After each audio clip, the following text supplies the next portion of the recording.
Bismillahirrahmanirrahim. Assalamualaikum warahmatullahi wabarakatuh. Halo semuanya, selamat datang di channel Hadis Tematik. Oke, perkenalkan, nama saya Sabila Husna Lubis dengan NIM 0101221002 dari Prodi Komunikasi dan Penyiaran Islam, Fakultas Dakwah dan Komunikasi, Universitas Islam Negeri Sumatera Utara, Medan. Pada kesempatan kali ini, saya akan membahas bagaimana peran akhlak dalam komunikasi Islam.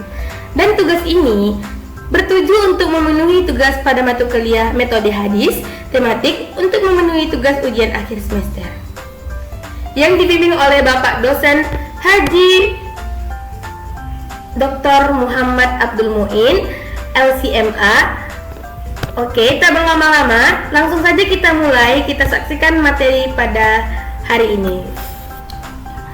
Nah, kita akan membahas bagaimana peran akhlak dalam komunikasi Islam.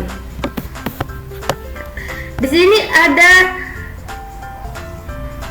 4 poin. Yang pertama adalah kedua sub pembahasan, ketiga latihan soal, keempat kesimpulan. Nah, pertama-tama kita masuk kepada sub pembahasan. Oke, baik teman-teman. Di sini terdapat 3 poin. Yang pertama, pentingnya peran akhlak dalam komunikasi Islam. Oke, dalam poin pertama ini kita akan membahas apa sih menjadi komunikasi Islam itu penting gitu ya. Peran akhlaknya itu kenapa bisa penting gitu. Jadi kita akan membahasnya. Kemudian yang kedua, hadis tentang peran akhlak dalam komunikasi Islam. Pada poin kedua ini juga kita akan membacakan hadis tentang peran akhlak dalam komunikasi Islam. Kemudian yang ketiga, contoh peran akhlak dalam komunikasi Islam. Juga pada poin yang ketiga ini kita akan memberi contoh peran akhlak dalam komunikasi Islam. Oke, baik teman-teman, kita masuk kepada poin pertama, yaitu pentingnya peran akhlak dalam komunikasi Islam. Nah, akhlak dalam Islam memainkan peran krusial dalam berbagai aspek kehidupan, termasuk dalam komunikasi. Ada beberapa penjelasan mengenai pentingnya peran akhlak dalam Islam. Yang pertama, menjaga keharmonisan hubungan dengan memiliki akhlak yang baik seperti sikap saling menghormati dan bersikap sopan. Komunikasi antar individu dapat berjalan dengan harmonis. Ini membantu menghindari konflik dan menciptakan suasana yang nyaman dan damai. Kemudian yang kedua, menginspirasi orang lain. Teman-teman, perilaku yang berakhlak baik dalam komunikasi dapat menjadi teladan bagi orang lain. Ini dapat menginspirasi mereka untuk juga menjaga akhlak dalam komunikasi sehari-hari mereka. Kemudian yang ketiga, meningkatkan rasa saling menghormati dan kepercayaan. Komunikasi yang berlandaskan akhlak yang baik membangun kepercayaan dan saling menghormati di antara pihak-pihak yang berkomunikasi. Kemudian kepercayaan ini penting untuk membangun hubungan yang solid dan berkelanjutan. Oke, dari pembahasan pentingnya peran akhlak dalam komunikasi Islam ini, kita kembali lagi kepada sub pembahasan. Kita akan membacakan hadis tentang peran akhlak dalam komunikasi Islam. Oke, kita klik dulu teman-teman. Di sini terdapat 2 hadis. Mari kita baca sama-sama. Inna min khiyarikum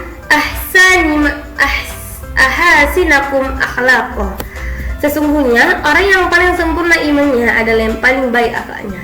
Kemudian hadis yang nomor 2, man kana yu'minu billahi wal yaumil akhir falyaqul khayran aw liyasmut.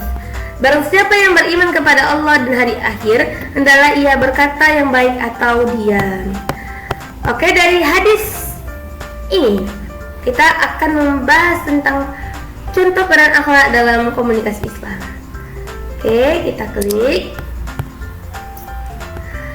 Teman-teman, di sini ada beberapa contoh peran akhlak dalam komunikasi Islam. Yang pertama, kejujuran, menyampaikan informasi yang baik. Yang kedua, adil, tidak memihak dan menghargai pendapat semua pihak. Kemudian santun dan sopan, menggunakan bahasa yang baik dan tidak kasar. Dan yang keempat adalah sabar, tidak mudah marah dan tersinggung dalam berkomunikasi. Oke, baik teman-teman, setelah dari isu pembahasan, maka kita kembali kepada menu pertama.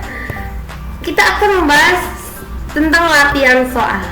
Di sini terdapat 5 soal tentang peran akhlak dalam komunikasi Islam.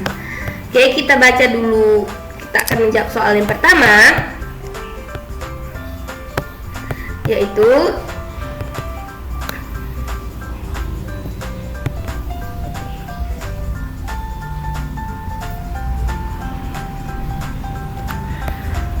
mengapa akhlak penting dalam komunikasi Islam? Oke, mengapa? Ayo. A. Untuk menunjukkan kekuasaan. B. Untuk menciptakan harmoni dan saling menghormati. C. Untuk memenangkan perdebatan. D. Untuk memamerkan pengetahuan. Oke, mari kita klik dulu jawaban yang A, pilihan yang A. Salah. Jawabannya adalah B. Untuk menciptakan harmoni dan saling menghormati. C juga salah. D juga. Kemudian kita akan menjawab soal yang kedua.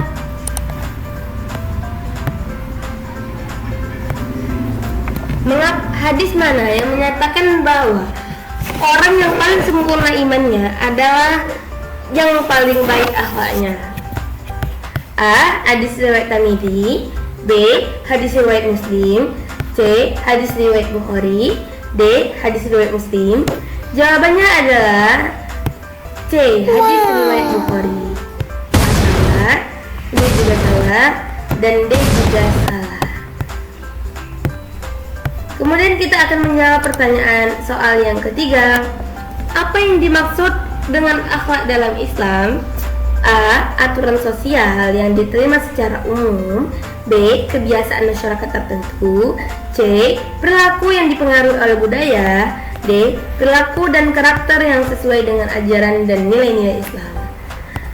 Oke, mari kita klik jawabannya adalah D. Perilaku dan karakter yang sesuai dengan ajaran dan nilai-nilai Islam. D salah. A salah. C juga salah. Teman-teman, kita jawab pertanyaan yang keempat. Apa yang dimaksud dengan tawadu dalam konteks akhlak Islami? A. Rendah hati. B. Sombong. C. Cepat marah. D. Marah. Maka jawabannya adalah rendah hati. Arti dari tawadu adalah rendah hati. Pastinya sombong salah. C salah. D juga salah.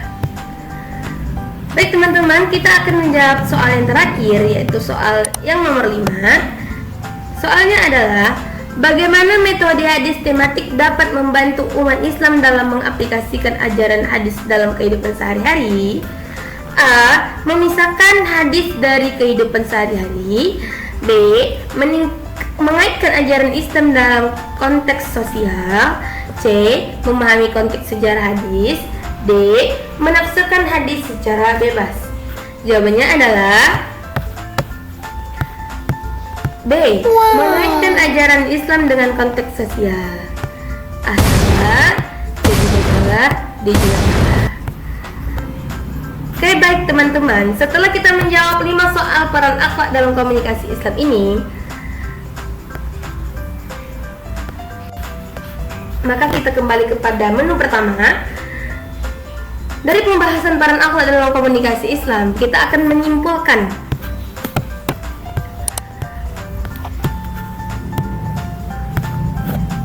peran akhlak dalam komunikasi Islam sangat penting dan esensial untuk menciptakan hubungan yang harmonis, saling menghormati dan berlandaskan kepercayaan. Akhlak yang baik seperti kejujuran, kesabaran dan sikap santun tidak hanya mencegah perselisihan dan fitnah, tetapi juga membangun komunitas yang solid dan berlandaskan nilai-nilai Islam. Akhlak dalam komunikasi juga mencerminkan keimanan seseorang dan dapat menjadi teladan yang menginspirasi orang lain untuk menerapkan akhlak yang baik dalam interaksi sehari-hari. Secara keseluruhan, penerapan akhlak dalam komunikasi Islam membantu menciptakan masyarakat yang lebih damai, harmonis, dan sesuai dengan prinsip-prinsip ajaran Islam. Oke baik teman-teman, itulah yang dapat saya sampaikan pembahasan pada hari ini. Lebih dan kurang saya mohon maaf. Saya ucapkan terima kasih telah saya akhiri dengan wabillahi taufiq wal hidayah. Assalamualaikum warahmatullahi wabarakatuh.